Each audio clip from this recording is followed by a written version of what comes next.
My Lord and my God, I firmly believe that you are here, that you see me, that you hear me. I adore you with profound reverence. I ask you for pardon of my sins and grace to make this time of prayer fruitful. My Mother Immaculate, Saint Joseph, my Father and Lord, my guardian angel, intercede for me. Today's Gospel begins with an outrageous accusation made against you, Jesus.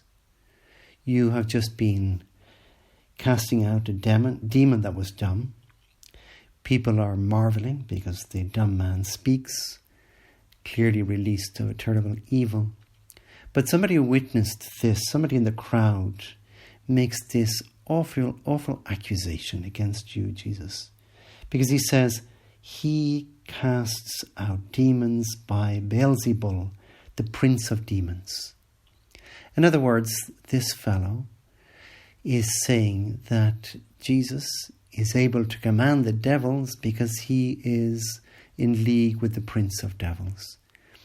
It's outrageous because clearly, and Jesus goes on to describe in what's a long passage in today's Mass, how that could not be, because that would mean that the devil was divided against himself.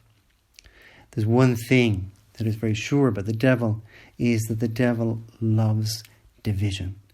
And the very fact that that man, that accuser, makes that terrible accusation against Jesus shows that he's the one more likely in league with Beelzebul, the prince of demons. And a little bit of evidence of that, in fact, is that the very word for devil means divider. The original Greek word is diabolein, is to divide, and from that we get the devil. So he's the divider or the accuser. What the devil always tries to do is accuse, to sunder people, either from one another, from their families, from their church, from the nation, and from God. And even that word sunder, which we don't use very much, but I use it deliberately because that is related to the original word for sin, sunda. That's where we get the word, the original word was sunda, and that became sin. So to sin is to sunder, to divide, literally to tear apart. And that is what the devil does, and that is what Jesus is, in a sense, the victim of in today's Gospel. You, Jesus, are the victim of a guy making this, you could say, false accusation, trying to sunder people from you, trying to sunder your apostles from you, trying even to sunder us from you, Jesus. And this is the way the devil always acts. He's the sunderer. Most of all, his dividing happens not at the level of nations or within the church or within families, but already begins in our hearts, in our very person. Because what the devil does there is he tears us apart internally.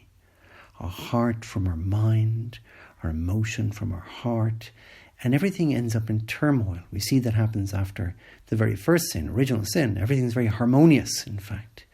And then the devil comes along and tries to, quite successfully in the case of Adam and Eve, destroy that beautiful harmony. He is the destroyer of harmony. That reminds me of something small that happened to me a while ago, where I went to give benediction, Saturday benediction, in one of the residences of Opus Dei. And as I went out, we began the benediction singing. I heard what I initially thought was actually somebody letting off a foghorn in the neighbourhood. And then only afterwards did I realise it wasn't a foghorn, it was one of the students. He was praying or singing with great gusto, but he was not singing with any great skill. He seemed to, in fact, just have one note, and it was the wrong note. And of course, he threw everything into disharmony until two or three of the better singers in the congregation were able to rescue the day and drown him out and restore the lost harmony. Well, that's a little bit like the devil. He despises harmony. We see that, Jesus, how with you, who are the creator of harmony, all harmony, and restorer of harmony, especially within us. You restore our harmony, for example, through confession and getting rid of those sunderers, the sins, and you restore harmony in our very person, harmony between our emotions and our mind and our heart. That harmony which spreads out once there's internal harmony. We see, and we all have experienced, that there'll be more harmony in our families, there'll be more harmony within our churches, within our communities, within our countries. So, in other words, disharmony in a state or within the church is always personal disharmony writ large. Wars are personal sins writ large. And so we see that in today's gospel, how you, Jesus, restore the harmony in people by casting out the demons, but that then you, even yourself, are subject to this terrible diabolical accusation. I don't know if you know the story of Damien of Molokai. I read a life of St. Damien of Molokai a few years ago, and what really struck me was that, if you remember the story, St. Damien was this Belgian priest, went to comfort the lepers who had been exiled to the island of Molokai, which is in the Hawaiian Islands. And by law, special law, everybody who was suffering from leprosy had to go to that island, essentially die there. And it was a very, very sad story. This is in the 1870s.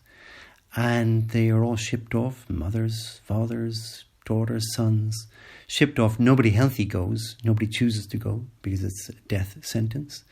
Except St. Damien. He's the only person who's healthy who went off to Molokai to look after those people. And he did so for 25 years before he himself caught and succumbed to leprosy. But what struck me about the story was when I was reading the story, I was kind of thinking, well, of course, when he gets out to the island, they will all be there preparing themselves piously for their death, praying, and that it'll be kind of almost easy for him to work with them. But not at all. When St. Damien got there, he found that they had fallen into a real terrible despair, and that there was awful behaviour, all kinds of immorality, but also attacks, the worst kind of things, a bit unmentionable, and it was awful. And then when somebody would die, they would just be thrown into a shallow grave and dug up by the animals and eaten. So it was kind of hell on earth, really. And St. Damien of Molokai, the very first thing he did was to ensure that people would get a dignified burial. But then one of the early things he also did was to set up a choir and an orchestra with actually instruments that he himself made. And then gradually helping the poor unfortunate lepers of Molokai to recover their harmony between themselves, but also their internal harmony. And obviously he administered the sacraments, confession and Mass and the last rites. And so by the time, 25 years later, he'd really transformed the island, and it became world renowned, in fact. But I feel that it's very significant that he set up a choir and an orchestra, literally harmony. It's like a picture of what he was doing spiritually with the islanders. We can imagine, Jesus, that you were so pleased with that, with the actions of that great saint, St. Damien, restoring harmony amongst those people, fighting off the disharmony sown by the devil. Let's resolve ourselves always to try to be like St. Damien. Try to restore lost harmony, maybe in our families, communities, whatever it might be. Never to be a source of accusation, dissension, division, disharmony. But of course it has to start within. This harmony must begin with our souls. So let's ask Jesus again, you Lord, and your mother. Perfect harmony reigned in your souls, of course. Your divine soul of Jesus, the human soul of Our Lady, perfectly harmonious. And let's ask for some of that harmony within ourselves, and that we can spread that to the people around us. I give you thanks, my God, for the good resolutions, affections, and inspirations you have communicated to me in this meditation. I ask you for help to put them into effect. My Mother Immaculate, Saint Joseph, my Father, and Lord, my guardian angel, intercede for me.